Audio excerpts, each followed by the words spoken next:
जिसके जीवन के बहुत अल्प क्षण बचे हैं, उसको अपनी मुक्ति के लिए क्या करना चाहिए? कृपा करके मुझे बताओ। और यहां से अब श्री सुखदेव जी महाराज कथा सुनाना प्रारंभ करते हैं। अब एक बात में स्पष्ट कर दें, सुखदेव जी महाराज परीक्षित से कहते हैं, परीक्षित, जीवन की अल्पायु शेष बची है, उसमें तुम मुक्ति की कामना मत करो।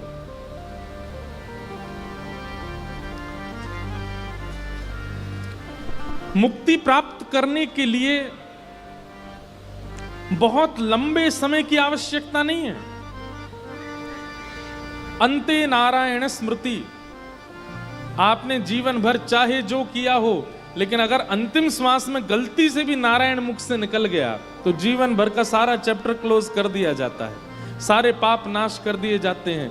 अंत में यदि भगवत स्मरण निकल गया मुख से, सीधे वैकुंठ की प्राप्ति होती है। लेकिन इस संसार का एक आश्चर्य है, अंत में नारायण स्मरण नहीं हो पाता। जन्म जन्म मुनि यतन कराई, अंत राम कही आवत नाही। आप लोग कथा में सुन रहे हो, आपको और जगह भी सुनने को मिलेगा कि अंत में भगवान नाम लेने से भगवत धाम की प्राप्ति होती है, खूब पता है आपको। लेकिन पता नहीं कैसी योजना है संसार की कि अंतिम क्षण आते ही आप भूल जाओगे कि अभी भगवान नाम लेना है। कई लोगों को पता चल जाता है कि हमारी मृत्यु काल आ गया, हमारा मृत्यु समय आ गया, लेकिन फिर भी वो भगवत स्मरण नहीं कर पाते, दुनिया को याद कर लेते हैं। इसीलिए हमारे यहां कहा गया कि युवावस्था से ही भजन करो, इतना भजन करो, इतना साधन करो, इतना नाम जप करो, कथाएं श्रवण करो, इतने शुद्ध पवित्र आचरण रखो कि अंत काल में भगवत स्मृति उत्पन्न हो। इसलिए एक लंबे समय निकल जाने के बाद जब आप भजन प्रारंभ करते हैं तो कहीं ना कहीं अंत में भगवत स्मृति होना मुश्किल हो जाता है।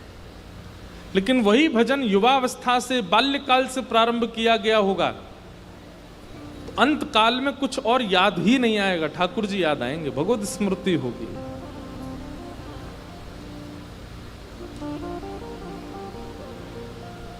हमारे वृंदावन के एक महापुरुष के बारे में बताते हैं कि उनकी हार्ट की सर्जरी हुई, एनेस्थीसिया इंजेक्शन दे दिया, बेहोश कर दिया, और उनकी स्थिति इतनी खराब थी कि वो भगवत स्मरण करने वाले स्थिति में नहीं थे।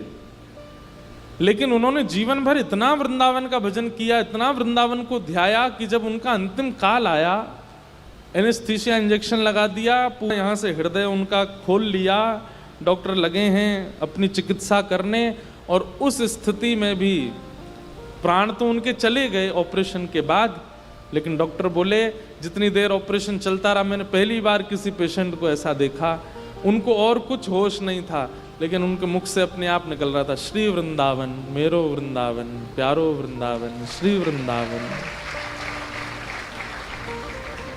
बोले 2 मिनट के लिए तो हम सारे चिकित्सक आश्चर्यचकित हो गए, ये हो ही नहीं सकता, ये अनकॉन्शियस स्थिति में ये बोल कैसे रहे हैं। बोले तब हमने देखा उनके चित्त को अनुभव नहीं हो रहा है, वो बाकी सब तरीके से अनकॉन्शियस हो चुके हैं, लेकिन ये उनकी श्वास के स्वभाव में आ चुका है वृंदावन का नाम। देखो जिस प्रकार अनकॉन्शियस व्यक्ति की सांस चलती है, धड़कन चलती है, नाम इतना रटा गया कि अनकॉन्शियस स्थिति में, बेहोशी की स्थिति में भी नाम नहीं छूटा। ये नाम की स्थिति, प्राण तो चले गए लेकिन वृंदावन को भजते हुए गए। इसीलिए भैया यहां पर श्री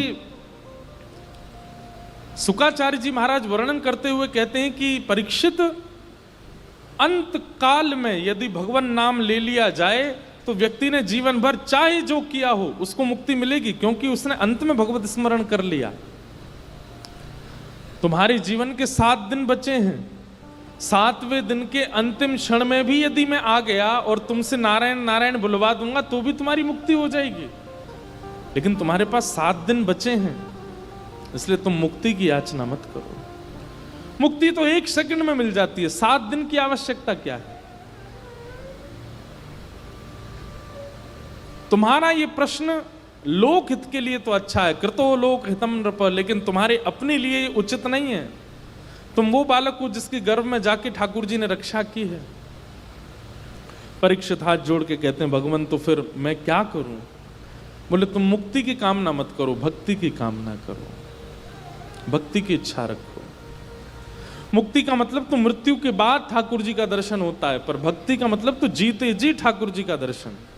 तुम भक्ति की इच्छा करो। इसलिए हम निवेदन करते हैं अपने श्रोताओं से कि मुक्ति के पीछे मत भागो, भक्ति करो, भक्ति के पथ पर चलो। और भक्ति के पथ पर चलते चलते चिंता यह चित्त में होनी चाहिए कि मेरा अंतिम काल आए उससे पहले पहले ठाकुर जी मुझे दिख जाएं, साक्षात्कार हो जाए। और उसकी सामर्थ्य प्रदान कर सकती हैं श्रीमद् भागवत जी।